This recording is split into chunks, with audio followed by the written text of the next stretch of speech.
Hello friends, welcome back to my channel. আজকে তোমাদের সঙ্গে আলোচনা করব টপ 20 জিকে কোশ্চেন অ্যান্সার নিয়ে, যেটার আজকে 9 নম্বর পর্ব হবে। এর আগের 8টি ভিডিও যারা এখনো পর্যন্ত দেখোনি তারা অবশ্যই দেখে নেবে। প্রত্যেকটি প্রশ্নই কিন্তু খুবই বাছাই করে বানানো হয়েছে তোমাদের সামনের এক্সামগুলোকে টার্গেট করে। সেগুলো তোমরা মেনশন দেখতেই পাচ্ছো। আজকে যেগুলো আলোচনা করব, যে সায়েন্সের উপর কয়টা কোশ্চেন আমি আলোচনা করব 20টি, সেগুলো প্রত্যেকটি রেলওয়ে এনটিপিসি এক্সামকে টার্গেট করে বানানো হয়েছে। তবে এই প্রশ্নগুলো তোমাদের অন্যান্য যেসব পরীক্ষাগুলো আছে সামনে, যেমন এসএসসি, এমটিএস আছে, জিডি তোমরা দেবে, এছাড়া ক্লার্ক, মিসলেনিয়াস, এই প্রত্যেকটি এক্সামের জন্যই কিন্তু এই সায়েন্সের প্রশ্নগুলো খুবই গুরুত্বপূর্ণ। তোমরা প্রত্যেকেই জানো মোটামুটি প্রত্যেকটা প্রশ্নই কিন্তু বিভিন্ন পরীক্ষার জন্যই কমন থাকে। বাট আমি রেলওয়ে এনটিপিসি কে টার্গেট করে বানাচ্ছি, তাই তোমরা ভালো করে ফোকাস করো যে কি কি প্রশ্ন এই পরীক্ষার জন্য ইম্পর্টেন্ট হতে চলেছে। আর তার আগে বলে রাখি, রেলওয়ে এনটিপিসি পেড ব্যাচ শুরু হতে চলেছে সেপ্টেম্বর মাস থেকে, যার জন্য 499 ওয়ান টাইম পেমেন্ট করতে হবে। এবং জেনারেল নলেজের উপরে জিকে যে পিডিএফ বেস তোমরা ক্লাসগুলো পেয়ে যাবে, এবং জেনারেল ইন্টেলিজেন্স, ম্যাথমেটিক্স গুলো তোমরা সিলেবাস ওয়াইজ ক্লাস পাবে, সেগুলো অনলাইনে পেয়ে যাবে। গুগল মিটের মাধ্যমে করানো হবে এবং প্রিভিয়াস ইয়ার কোশ্চেন পেপার আলোচনা করা হবে। আর তার সাথে সাথে মক টেস্টও থাকছে। যদি তোমরা কেউ নিতে চাও তাহলে অবশ্যই হোয়াটসঅ্যাপ নাম্বারে কন্ট্যাক্ট করে নেবে। আজকের প্রশ্ন শুরু করছি। বায়ুমণ্ডলে কোন গ্যাস অতিবেগুনি রশ্মিকে শুষে নেয়? মিথেন, নাইট্রোজেন, ওজোন না হিলিয়াম? অতিবেগুনি রশ্মিকে শুষে নেয় বায়ুমণ্ডলের যে গ্যাস, সেটি হচ্ছে ওজোন গ্যাস। এটি কোথায় থাকে? এটি থাকে বায়ুমণ্ডলের স্ট্র্যাটোস্ফিয়ার, সব থেকে নিচে যে স্তরটি আছে সেই স্তরটিতে। এখানে ওজোন গ্যাস থাকে, যেটা পৃথিবীর আগত সৌরবিকিরণ থেকে অতিবেগুনি রশ্মি শোষণ করে নেয়। আর ক্লোরোফ্লুরোকার্বন ওজোন স্তরকে ধ্বংস করে, সিএফসি গ্যাস। এটা ওজোন স্তরকে ধ্বংস করে। এই গ্যাসটার নামও তোমরা ভালো করে জেনে রাখো, ক্লোরোফ্লুরোকার্বন। 2 নম্বর প্রশ্ন, চক্ষুদানের ক্ষেত্রে দাতার চোখের কোন অংশ প্রতিস্থাপিত হয়? কর্নিয়া, লেন্স, রেটিনা, সম্পূর্ণ চোখ? চোখ রিলেটেড যে বিভিন্ন প্রশ্নগুলো আছে সেগুলো তোমরা ভালো করে দেখে রাখবে, এগুলো থেকে এক্সামে প্রশ্ন ঘুরে ফিরে জিজ্ঞেস করা হয়ে থাকে।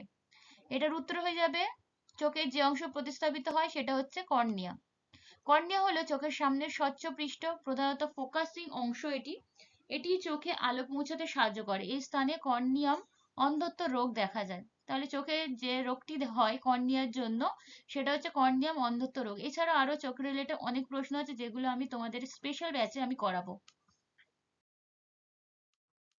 পরের প্রশ্ন, অ্যাথলেটিস ফুড রোগটির জন্য দায়ী নিম্নের কোনটি? ব্যাকটেরিয়া, ছত্রাক, প্রোটোজোয়া, নিমাটোড? অ্যাথলেটিস ফুড রোগটির জন্য দায়ী ছত্রাক। এটি দাঁত ও চুলকানি রোগের জন্য দায়ী।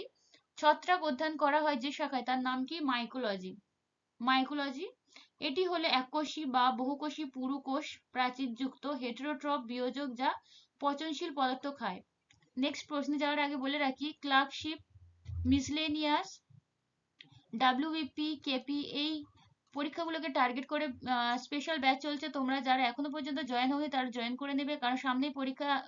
মিসলেনিয়াসে তোমাদের ডেট তোমরা পেয়ে গেছো, সেই তারিখে পরীক্ষার হতে চলেছে। আনুমানিক একটা ডেট তো দেওয়া রয়েছে। তোমরা যারা এখনো পর্যন্ত প্রিপারেশন নিতে পারোনি, খুব ভালো পরীক্ষা, তোমরা কিন্তু মিস করো না। তোমরা স্পেশাল ব্যাচে জয়েন হয়ে যাবে, বিভিন্ন জিকে আর যত দরকারি সিলেবাস ওয়াইজ সমস্ত ক্লাস তোমরা পেয়ে যাবে। চলে যাচ্ছে পরের প্রশ্নে।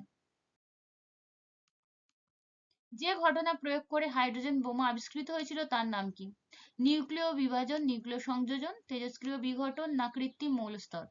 হাইড্রোজেন বোমা আবিষ্কৃত হয়েছিল যে ঘটনার জন্য, সেটা হচ্ছে নিউক্লিয় সংযোজন পদ্ধতিতে। এডওয়ার্ড টেলর হাইড্রোজেন বোমা আবিষ্কার করেন, তিনি একজন পদার্থবিদ ছিলেন। এই যে এডওয়ার্ড টেলর, এই বিভিন্ন বৈজ্ঞানিকদের নাম, তারা কোন কোন ক্ষেত্র থেকে বিখ্যাত, সেগুলো কিন্তু তোমাদের ভালো করে দেখে রাখতে হবে। এগুলো থেকে প্রশ্ন জিজ্ঞেস করা হয়। ইদানিং দেখা যাচ্ছে বিভিন্ন বৈজ্ঞানিকের নাম থেকে কিন্তু প্রশ্ন আসছে। পরের প্রশ্ন, সোরিয়া রোবাস্টা কার ল্যাটিন নাম? শাল, শিশু, সেগুন, চন্দন? সোরিয়া রোবাস্টা হলো শাল গাছের ল্যাটিন নাম। মেহগনি, এটা সুইটেনিয়া, মেহগনি, তুলসী গাছের অকিমাম, স্যাংটাম, পদ্মফুলের নীলাম্ব, নুসিফেরা? এগুলো স্পেশাল ব্যাচে তোমরা প্রত্যেকটি নামের কিন্তু ল্যাটিন নাম পেয়ে যাবে। পরের প্রশ্ন, ক্ষারীয় দ্রবণে ফেনোলফথ্যালিনের বর্ণ কি প্রকৃতির হয়? নীল, গাঢ় গোলাপি, বেগুনি না সবুজ রঙের? ক্ষারীয় দ্রবণে ফেনোলফথ্যালিনের বর্ণ হয় গাঢ় গোলাপি। এটি আম্লিক দ্রবণকে বর্ণহীন করে। এটি জলে অল্প দ্রবণীয় ও সাধারণত পরীক্ষায় ব্যবহারের জন্য অ্যালকোহলে দ্রবীভূত হয়। তাহলে বোঝা গেল আম্লিক দ্রবণের রংটা কি হয়, বর্ণহীন হয়, এবং জলে অল্প দ্রবণীয় ও সাধারণত পরীক্ষায় ব্যবহারের জন্য অ্যালকোহলে দ্রবীভূত হয় এই ফেনলফথ্যালিন। নিম্নলিখিত কোনটি বিশ্ব উষ্ণায়নের জন্য দায়ী? কোনটি বিশ্ব উষ্ণায়নের জন্য দায়ী? মিথেন, কার্বন ডাই অক্সাইড, জলীয় বাষ্প, না এদের সবগুলি? বিশ্ব উষ্ণায়নের জন্য দায়ী এগুলো সবগুলি, মিথেন, কার্বন ডাই অক্সাইড, জলীয় বাষ্প সবগুলি। আর এছাড়াও কি আছে, নাইট্রাস অক্সাইড আছে, এইচএফসি গ্যাস আছে, এইগুলো বিশ্ব উষ্ণায়নের জন্য দায়ী। পরের প্রশ্ন, নাগোয়া প্রোটোকল কোনটির সঙ্গে যুক্ত? নাগোয়া প্রোটোকল জলবায়ুর পরিবর্তন, ওজোন হ্রাস, দুর্যোগজনিত বর্জ্য, না জীববৈচিত্র্য? এই নাগোয়া প্রোটোকলটি জীববৈচিত্র্যের সঙ্গে সম্পর্কযুক্ত। এই প্রোটোকলটি 29শে অক্টোবর 2010 তারিখে গৃহীত হয়। এটি 1992 সালে জীববৈচিত্র্য কনভেনশনের পরিপূরক চুক্তি। এর লক্ষ্য জিনগত সম্পদগুলির ব্যবহারের ফলে জীববৈচিত্র্যের সংরক্ষণ ও টেকসই ব্যবহার। নেক্সট প্রশ্ন, তড়িৎ শক্তিকে যান্ত্রিক শক্তিতে রূপান্তরিত করে থার্মোস্ট্যাট, মোটর, ডাইনামো, না রেকটিফায়ার? তড়িৎ শক্তিকে যান্ত্রিক শক্তিতে রূপান্তরিত করে মোটর। এছাড়াও বৈদ্যুতিক পাখায় তড়িৎ শক্তি যান্ত্রিক শক্তিতে রূপান্তরিত হয়। লোহার বাক্সে বিদ্যুৎ শক্তি ব্যবহৃত হয়, তা তাপ শক্তিতে রূপান্তরিত হয়। টেলিভিশনে যে বিদ্যুৎ শক্তি থাকে তা আলোক শক্তিতে রূপান্তরিত হয়। টর্চে, ব্যাটারিতে সঞ্চিত রাসায়নিক শক্তি বিদ্যুৎ শক্তিতে রূপান্তরিত হয়। তাহলে কোন শক্তি থেকে কোন শক্তিতে রূপান্তরিত হয় এর বিভিন্ন উদাহরণগুলো তোমাদের দেখে রাখতে হবে। আমি যে কটা ইম্পর্টেন্ট টপিক সেগুলো থেকে কিন্তু প্রশ্ন নিয়ে আসবো এবং তার রিলেটেড বিভিন্ন প্রশ্ন তোমাদের সঙ্গে ডিসকাস করবো, যেগুলো এক্সামের জন্য খুবই গুরুত্বপূর্ণ। বাতাসের ভাসমান যান বা হোভারক্রাফটের আবিষ্কর্তা কে? জেমস ডি বেকার, প্যাট্রিক হেরন, স্যার ক্রিস্টোফার ককেরেল, না ট্রেভার বেলিস? বাতাসে ভাসমান যান বা হোভারক্রাফটের আবিষ্কর্তা হলেন স্যার ক্রিস্টোফার ককেরেল। এটি 1950 সালে প্রতিষ্ঠিত হয় এবং প্রথমবার চালু হয়েছিল 1969 সালে। ক্যালাইস থেকে ডোভার পর্যন্ত ইংলিশ চ্যানেলের প্রথম ক্রসিং চালু হয়েছিল। পরের প্রশ্ন, উদ্ভিদের কোন রোগটি বীজ থেকে উৎপন্ন হয় না? ইক্ষুর রেড রোড, আলুর নাভি ধসা, ধানের বাদামি ছক, না তুলোর ব্ল্যাক আর্ম? এটার উত্তর হয়ে যাবে আলুর নাভি ধসা রোগটি। উদ্ভিদ রোগবিদ্যার জনককে? জার্মান উদ্ভিদবিজ্ঞানী অ্যান্টন ডি বেরি। তিনি ছত্রাক ও অন্যান্য জীবাণু নিয়ে প্রথম গবেষণা করেছিলেন। তিনি আধুনিক মাইকোলজি ও উদ্ভিদ রোগবিদ্যার জনক হিসাবে পরিচিত। পরের প্রশ্ন, আলু, টমেটো, বিট ও বাঁধাকপিতে কোন লৌহ শোষক ভিটামিনের উপস্থিতির ফলে তা লৌহের অন্যতম একটি প্রধান উৎস হিসেবে চিহ্নিত হয়? Vitamin E, vitamin C, vitamin K, vitamin A? এটার উত্তর হয়ে যাবে ভিটামিন সি। ভিটামিন সি বা অ্যাসকর্বিক অ্যাসিডের অভাবে স্কার্বি রোগ হয়। এর অভাবে রক্ত স্বল্পতা, অঙ্গ প্রত্যঙ্গে ব্যথা, পা ফুলে যাওয়া, মাড়িতে ঘা ও দাঁতের ক্ষতিও হতে পারে এই ভিটামিন সি এর অভাবে। খুব গুরুত্বপূর্ণ এই প্রশ্নটা, এর থেকে কিন্তু প্রশ্ন ঘুরে ফিরে আসে। এছাড়াও এর দেখো এই রাসায়নিক নামটা, প্রত্যেকটা ভিটামিনের রাসায়নিক নাম এবং তার অভাবে কি রোগ হয় সেগুলো খুবই গুরুত্বপূর্ণ, এবং কোন ফলে বা কোন সবজিতে কি ভিটামিন পাওয়া যায় সেগুলো খুবই গুরুত্বপূর্ণ। 13 নম্বর প্রশ্ন, একটি সুতির কাপড়ের এক প্রান্ত একটি গ্লাসের জলে নিমজ্জিত থাকলে কাপড়টি ভিজে যায়। এর কারণ কি?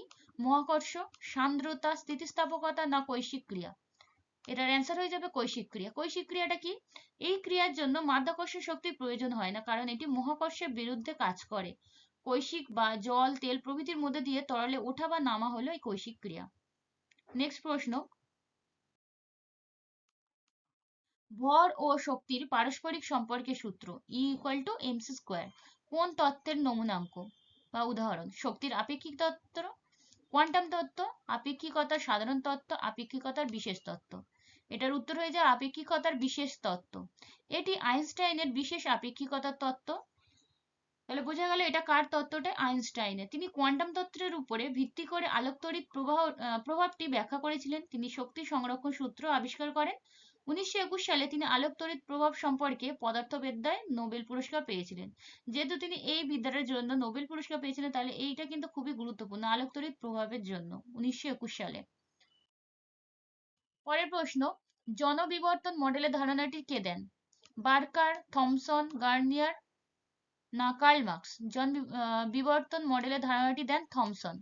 জনসংখ্যার বিবর্তন হলো সময়ের সাথে সাথে একটি সমাজের জনসংখ্যার পরিবর্তনের একটি প্রক্রিয়া। 1929 সালে তিনি এই তত্ত্বটি চালু করেন। এর তিনটি পর্যায় ছিল। এই জনবিবর্তন মডেলে তিনটে পর্যায় ছিল, যেমন উচ্চ প্রজনন ক্ষমতা, উচ্চ মৃত্যু হার 1 নম্বর, 2 নম্বর হচ্ছে জনসংখ্যা বিস্ফোরণের পর্যায়, আর 3 নম্বর হচ্ছে প্রজনন ও মৃত্যু উভয় হ্রাস পায়।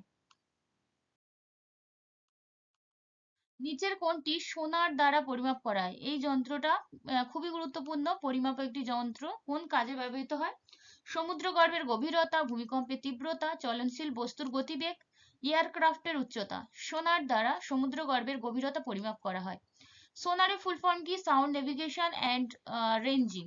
এটা হচ্ছে ফুল ফর্ম। সমুদ্রগর্ভে থাকা কোনো বস্তু থেকে শব্দ তরঙ্গ প্রতিফলিত হলে সোনারের সাহায্যে চিহ্নিত করা হয়।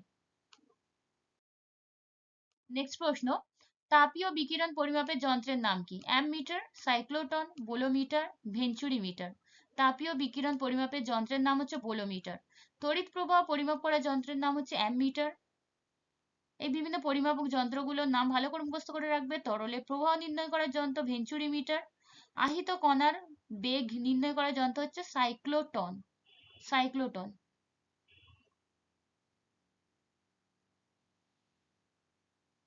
পরের প্রশ্ন, তরলের বাষ্পায়নের হার কোনটির উপর নির্ভর করে না? উপরিপৃষ্ঠের ক্ষেত্রফল, বাতাসের গতির উপরে, আর্দ্রতার উপরে, না ভরের উপরে? বাষ্পায়নের হার নির্ভর করে না ভরের উপরে। তরলের বাষ্পায়নের হার তরলের উপর নির্ভর করে না, তবে উপরিতলের ক্ষেত্রফল বেশি হলে বাষ্পায়ন বেশি হবে। এটা 1 নম্বর পয়েন্ট অনুযায়ী। বায়ুর চলাচল বেশি হলে বাষ্পায়ন দ্রুত হয়, এটাও নির্ভর করে। বায়ুর আর্দ্রতা যত বেশি হবে বাষ্পায়ন কমতে থাকবে, তাহলে এটাও নির্ভর করে। তরলের বাষ্পায়নের হার এইগুলোর উপর নির্ভর করে। পরের প্রশ্ন, একটি ট্রান্সফরমার প্রধানত কোনটি রূপান্তর করে? তড়িৎ প্রবাহ, ক্ষমতা, ভোল্টেজ, না কম্পাঙ্ক? ট্রান্সফরমার ভোল্টেজকে রূপান্তর করে। কি করে? ট্রান্সফরমারের সাহায্যে ভোল্টেজ বাড়ানো বা কমানো যায়, তাহলে এভাবে নির্ভর করে। আর শেষ প্রশ্ন দেখে নাও, খবরের কাগজে মোড়া খাদ্যে কোন ধাতু সঞ্চিত হওয়ার সম্ভাবনা থাকে? সীসা, ম্যাগনেসিয়াম, অ্যালুমিনিয়াম, আয়রন। এটার উত্তর হয়ে যাবে কি? সীসা। আজকের ভিডিওটা এই পর্যন্তই। যদি তোমাদের ভালো লেগে থাকে তবে অবশ্যই সাবস্ক্রাইব করে পাশে থাকবে, এবং পরের ভিডিওগুলোর জন্য তোমরা অবশ্যই পাশে থাকা বেল আইকনটি অন করে রাখবে, এবং নতুন হয়ে থাকলে সাবস্ক্রাইব করে রাখবে। আর বলে রাখি, যারা টেলিগ্রাম চ্যানেলে এখনো পর্যন্ত জয়েন করোনি তারা জয়েন করে নেবে, কারণ প্রতিদিন রাত 9টায় কুইজ করানো হয়। সেখানে একটি করে ফ্রি কুইজ রাখা হয়, যেখানে 100টা করে জিকে থাকে। সেটার মধ্যে যারা 90+ স্কোর করতে পারবে তাদের জন্য থাকবে একটি করে ফ্রি পিডিএফ। তাহলে আজকের ভিডিওটা এখানে শেষ করছি। শেষ পর্যন্ত দেখার জন্য তোমাদেরকে অসংখ্য ধন্যবাদ।